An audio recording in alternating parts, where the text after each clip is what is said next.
En Canal Encuentro aprendemos temas de todo tipo: ciencia, tecnología, sociedad, cultura, biología, historia y mucho, mucho más. En este podcast vamos a recorrer juntos los contenidos de nuestras mejores series para que sigas conociendo, descubriendo, maravillándote con eso que te interesa o no sabías.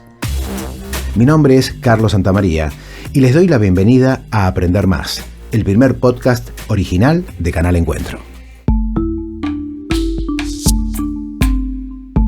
En Lo Justo, conocemos la historia, el lenguaje, las reglas, los espacios y a los protagonistas y las protagonistas del universo judicial. ¿En qué consiste el régimen penal? ¿Cuál es la función de la Corte Suprema? ¿Quiénes operan detrás de la justicia? Cuando pensamos en el funcionamiento de la justicia, pensamos en expedientes, formularios, denuncias, oficinas, escritorios, burocracia. Pero antes que todo eso, existe una etapa que muchas veces pone en marcha el aparato penal: el relato, la comunicación, las redes, los medios. Cuando escuchamos, leemos o vemos denuncias de corrupción o denuncias cruzadas, de alguna manera ya comienza un juicio. ¿Cómo se construye la verdad? Opinan la periodista Irina Hauser, la doctora en Ciencias Jurídicas Leticia Barrera, el fiscal Federico Delgado y el exministro de la Corte, Raúl Zaffaroni. La relación con los medios de comunicación para jueces y juezas funciona en parte como una presión permanente a la que muchos ceden y también como una herramienta. A veces incluso también inciden en las decisiones. Hay un jurista, constitucionalista, filósofo del derecho argentino, Carlos Nino, que él decía: si se nos presenta esta idea de que la política, o sea, como el sentido común, abrimos el diario y vemos que está justamente un entramado de derecho y política, ¿no? Entonces, ¿por qué creemos que el derecho está separado de la política? Y lo que decía Nino, algo muy interesante, es que hay todo un proceso de construcción histórico, social, ¿no? Mecanismos institucionales que fueron creando esa apariencia de separación del derecho de la política. Al Poder Judicial no le gusta hablar del Poder Judicial. Esta característica del secretismo del sistema judicial es real, es histórica y creo que es una de las cosas más difíciles de romper. A pesar de que sí hay que decir que con el correr de los años lo que fue modificándose, que por ahí es una aparente ruptura del secretismo, ¿no? Es el empezar a relacionarse con los medios de comunicación. Ahora, ¿eso es romper el secretismo? Y no estoy tan segura. El formato del poder político en la Argentina, el ejercicio del poder, más allá de los gobiernos de turno, requiere una cuota de impunidad. Quiere decir que se pueda violar la ley y que no haya castigo por ello. Ahí hay dos problemas. Un problema es la mezcla de justicia y política. Y tiene que ver básicamente con que al principio los políticos decidieron no resolver los conflictos políticos con criterios políticos porque son muy fuertes. Un problema de una coalición de gobierno supone una dimisión, supone una renuncia, supone cosas que son muy costosas dentro de los espacios políticos y prefirieron depositarlo en la justicia, para que la justicia resuelva esos conflictos. Eso también tuvo una cierta zona de confort para las élites políticas, pero también les demostró a los sistemas judiciales que el poder de administrar un proceso penal, por ejemplo, también es una carta muy importante y politizó demasiado la justicia. Lo que me parece que es nuevo, lo que me parece que es novedoso, es la articulación que tiene ahora el uso de la ley como un arma. Lo judicial es un poder político. Eso de hablar de poder no político del Estado es una contradicción. Cada sentencia es un acto de gobierno. Viajemos hacia atrás en el tiempo. En 1930, el presidente electo Hipólito Yrigoyen fue derrocado.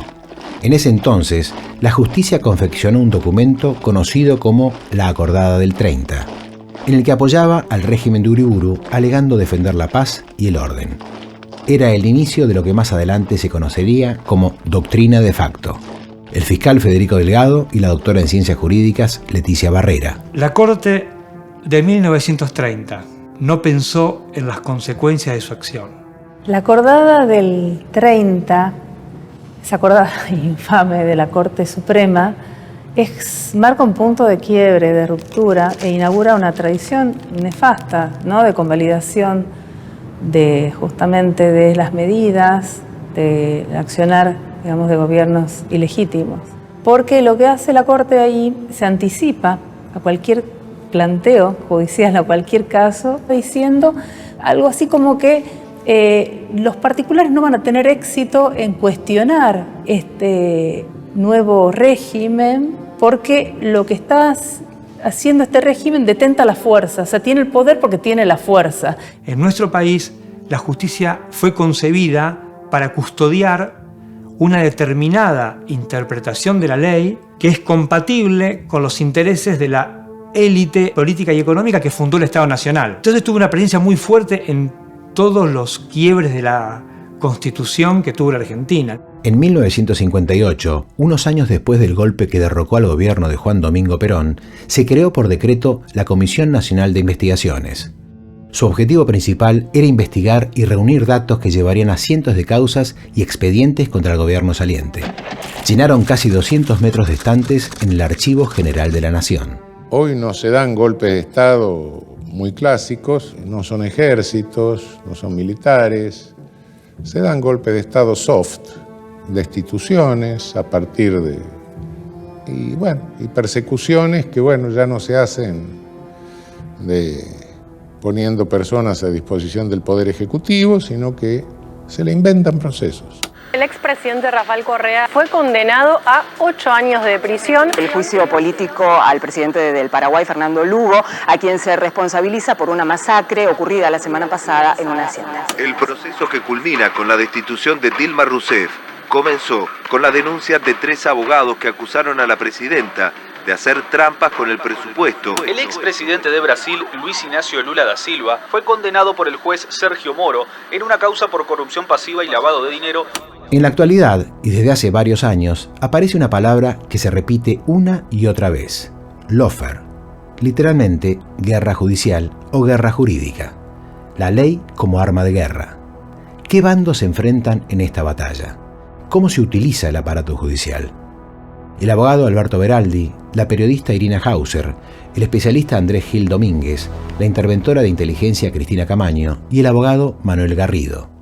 Estos trámites de procesos judiciales, que de judiciales no tienen nada, llevan a cabo una estrategia política. Es decir, como vos sos una persona que sos referente de un determinado sector de la sociedad, te voy a destruir. Y te voy a destruir usando esos expedientes, que después, obviamente, cuentan con una extraordinaria difusión en medios de comunicación que plantean cosas como si fueran ciertas.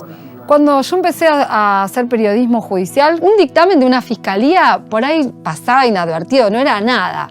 Pero hoy te pueden hacer una tapa de un diario diciendo el fiscal pidió documentación y hacen una tapa de diario con un dictamen de un fiscal pidiendo documentación. Cuando vaya pasando más el tiempo nos vamos a ir dando cuenta mucho más de la gravedad de todo lo que ocurrió. La causa conocida como dólar futuro fue paradigmática en justamente este proceso que se inició de utilización tan grosera política de las causas judiciales.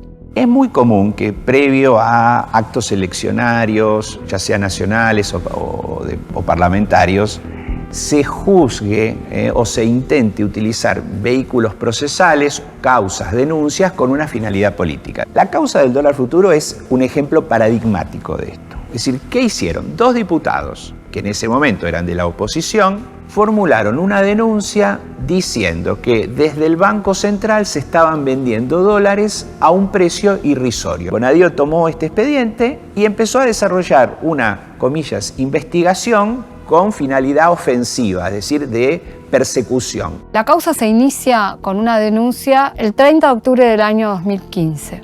Si nos ubicamos temporalmente, quedaba en ese momento el balotaje para las elecciones presidenciales. Para mí no existe el lawfare en Argentina. Para que exista el lawfare tiene que haber un sistema que impida que una determinada persona pueda ejercer plenamente sus derechos políticos. Lawfare sufrió Lula, que a través de una persecución penal desde mi punto de vista infundada, le impidió ser candidato a presidente. En la República Argentina nadie ha tenido la imposibilidad de poder ser candidato, de estar en un cargo. En la que puede sí en Argentina existir es mal funcionamiento del Poder Judicial, puede existir un funcionamiento sistemático arbitrario, pero lawfare yo no creo que exista en la República Argentina. Acá siempre se quiere discutir el término, es decir, lawfare. Y si el lawfare existe, si no existe, si uno está de acuerdo o no está de acuerdo. La verdad que si es lawfare o no, no es relevante. Lo relevante es utilizar un expediente judicial para una finalidad totalmente anormal, que es una persecución política. La inteligencia fue parte del lawfare, porque todos los jueces, sobre todo los jueces federales, tenían su espía amigo. De acuerdo a la ley 25520, había un artículo, el artículo 4, inciso A, por lo que la Agencia Federal de Inteligencia era auxiliar de la justicia. Pero se había desvirtuado tanto que la agencia colaboraba como una fuerza de seguridad más. Pero además de eso era que cada agente tenía su juez amigo, cada juez amigo tenía su agente de inteligencia. Entonces había un intercambio de información. Las escuchas están muy relacionadas con esto que el juez, supongamos que tiene una supuesta banda de narcotraficantes. Ponía 8 teléfonos de los narcos para ver qué podía escuchar y un teléfono que era de otra persona. Y los mandaba a escuchar. Cuando llegamos acá, la gente cobraba el sueldo en un sobre, en papel, la plata en efectivo. Y eso daba lugar a cualquier cosa. Lo mismo lo de los nombres supuestos. Y eso ya ninguna agencia del mundo se maneja de esa manera. O sea, por supuesto que hay una parte secreta, pero la idea de todas las agencias modernas de inteligencia es ir hacia una inteligencia estratégica, teniendo en cuenta los recursos naturales, teniendo en cuenta la defensa de la nación. O sea, la agencia tiene que servir para cuidarnos, para cuidar al país, no para espiarlo. Esto funciona como un engranaje. Funciona desde el punto de vista jurídico, porque hay jueces que se prestan para hacer esto, y fiscales, porque no son solamente los jueces, sino los fiscales, desde el Poder Ejecutivo, porque hay un órgano o hay ciertas personas que coordinan esta actividad, lo que hemos conocido ahora como la mesa judicial, y un aparato de propaganda mediático que te instala el tema hasta un punto en donde cuando yo planteo estas cosas me dicen, no, es mentira lo que estás diciendo vos. Si yo leí en el diario otra cosa. El caso Dólar Futuro es un típico caso de abuso de la persecución penal. Claramente lo que se está cuestionando es una política económica, además en la Argentina, cuestionar una política económica con la legislación penal. Si ustedes se imaginan la prueba que reunió el juez, eran hasta tweets, recortes del diario, opiniones de políticos, que obviamente no eran testigos de nada, sino que lo que estaban eran cuestionando, o llevando agua para su molino en el medio de una campaña electoral. Va a ser citada la expresidenta Cristina Kirchner por el tema del dólar futuro. Hay quienes piensan, me incluyo entre ellos, que en este caso se está jugando una decisión de política económica, ¿no? Muy polémica, que fue perjudicial para el Estado, pero de política económica. ¿Cuál es su opinión? Bueno, yo fui uno de los denunciantes de eso. Por eso se lo pregunto. De esa operatoria. Yo no pensaba que tenía que ver la presidenta, de hecho en la denuncia nuestra no figura en absoluto la presidenta. La venta de dólar futuro se planteaba como una herramienta de política económica justamente porque se evaluaba en ese entonces que iba a tener una utilidad, era una medida de gobierno. Vienen Negri y Pinedo, hacen la denuncia y le toca al juez Claudio Bonadío. El juez Claudio Bonadío hace varias cosas, pero la que fue más rutilante fue allanar el Banco Central 4 días antes del balotaje. Más información ahora. El juez federal Claudio Bonadío ordenó allanar el Banco Central por la venta de dólares a futuro. El objetivo era un objetivo político. No había, diríamos, ninguna duda de que se necesitaba dar un golpe en un lugar en donde justamente el Poder Ejecutivo de ese momento lo recibiera. El 17 de noviembre del 2015, martes 17, a las 12 horas, en plena rueda cambiaria, irrumpe en un allanamiento en el Banco Central, en la mesa de dinero del Banco Central, Bonadío. Era evidente que querían hacer un espectáculo con ese allanamiento y en días decisivos para la política. El objetivo estaba conseguido porque se habían generado tapas en los diarios y se había instalado esta idea de que el gobierno regalaba dólares con alguna finalidad de perjudicar las arcas oficiales o de beneficiar a supuestos amigos del gobierno. Hasta ese punto, lo que no es cierto se transforma en verdad. Una de las cosas que planteamos cuando nosotros fuimos a la audiencia es, miren, hagamos una pericia contable, porque si ustedes dicen que hubo una defraudación, es necesario probar de una manera objetiva eso con un elemento de prueba serio, es decir, un perito, alguien que tiene un conocimiento especial, tiene que analizar los balances, analizar estas operaciones y determinar si hubo o no hubo perjuicio. Bueno, obviamente se negaron a hacer esa medida de prueba y cuando llegamos a la Cámara de Casación, en la Cámara de Casación se hizo una audiencia oral y pública. Lo que se mostró en esa audiencia es que había una pericia contable que determinaba claramente que en este caso no había habido perjuicio, es decir, que no teníamos ningún elemento para decir que esa política había generado una actividad que estuviese sancionada en el Código Penal. Hay una cuestión paradojal, porque la única manera de demostrar que hay lawfare en un caso o hay un delito efectivamente cometido, en definitiva es una decisión que tiene que tomar un tribunal en el que confiemos.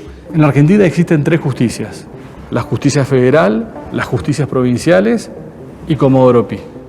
Como fiscal de investigaciones administrativas, los casos que tenía en general eran casos de investigación de personas que en realidad el sistema judicial no persigue o no persigue de manera eficaz. En realidad el contraste tiene que ver con el claro impacto desigual en la administración de justicia, en donde la justicia de las personas que tienen recursos y que tienen poder en la sociedad es una justicia mucho más meticulosa, hipergarantista, difícilmente hay una condena. El único capital de un juez es su palabra, y eso está en tela de juicio.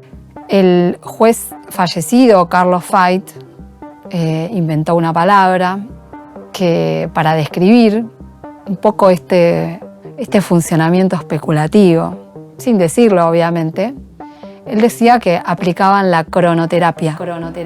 Y a mí me parecía una palabra genial, pero escalofriante, porque que los jueces apliquen la cronoterapia es que dejen pasar el tiempo, justamente, y que un caso se resuelva solo o no se resuelva nunca. Pero bueno, nos hace pensar que lo justo queda lejos.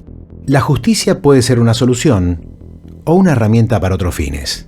Los medios, la opinión, la política, muchas veces, condicionan la manera en que se condena o se denuncia. La idea de lo justo siempre depende del cristal con el que se mire. Mi nombre es Carlos Santamaría y esto fue Aprender Más. Nos escuchamos la próxima.